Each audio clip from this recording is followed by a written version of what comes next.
Me despedi antes da hora, Débora Bergamasco, dele, Fernando Nakagawa, que não nos larga, vai fazer uns minutinhos extra aqui. Que bom. Ô, Naka, então, bom, todo esse imbróglio ali envolvendo o Plano Safra e tudo mais, e por mais que a falta de repasses não tivesse uma repercussão imediata, poderia diminuir o plantio e aí, com isso, a oferta de alimentos. E aí seria um problema também de inflação por um problema de...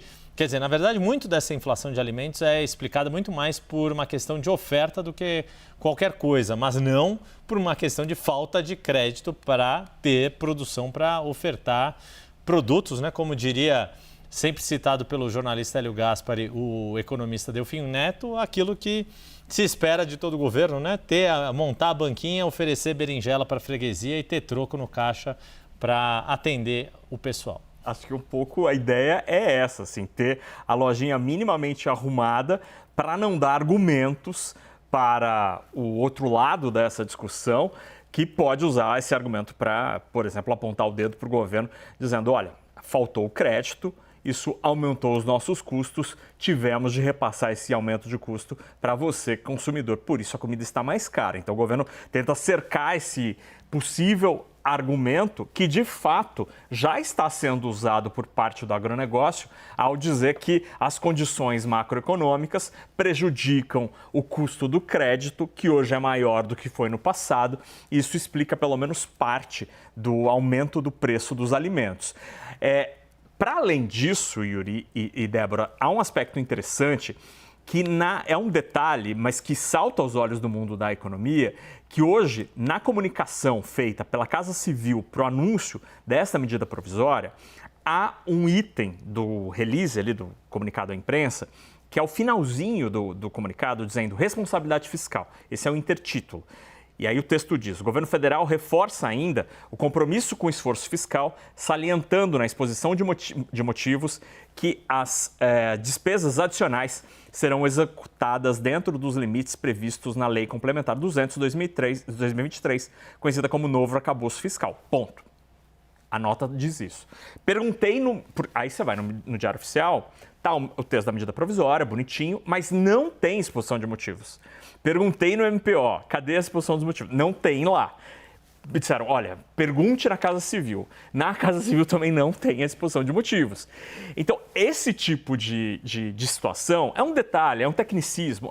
Ele pode ser publicado horas depois, amanhã, mas esse tipo de detalhe faz com que tudo isso que está acontecendo traga consigo a sensação de que está sendo feito tudo de maneira atabalhoada. Então, o comunicado da Casa Civil menciona a exposição de motivos, que faria uma menção ao arcabouço fiscal, mas tudo isso não existe, tudo isso não foi publicado. Esse tipo de detalhe corrói a credibilidade do governo que está tentando, além de controlar os preços, reconquistar parte do mundo da economia. Ou no mínimo vira isso, né? Deixa o pessoal ainda mais com a pulga atrás da orelha, né? Porque toda essa questão fiscal já havia sido mencionada não só em relação ao arcabouço fiscal, né, mas como, né, Débora, o próprio ministro do Desenvolvimento Agrário, Paulo Teixeira, mencionou ontem. Na sexta-feira, o próprio ministro da Fazenda, Fernando Haddad, também mencionou. É uma exigência também da Lei de Responsabilidade Fiscal, justamente para não cair naqueles problemas que levaram às pedaladas fiscais de Dilma Rousseff lá em 2016. Né? Enfim, tem uma série toda a imprensa já noticiou aquilo. João Vilaverde, jornalista, escreveu um livro explicando isso. Enfim, tem uma série de meios para se entender o porquê que o governo tem tido todo o cuidado nessa questão de recompor o Plano Safra sem desrespeitar nenhuma legislação fiscal. Porque o Plano Safra foi um dos argumentos usados lá naquele processo de impeachment de 2015 e 2016.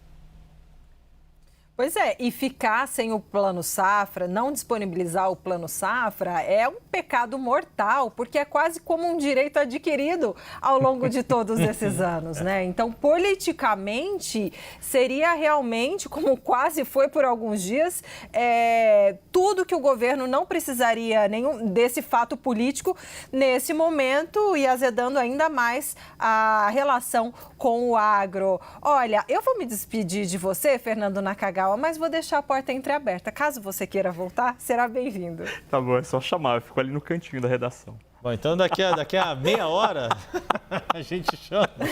Volta.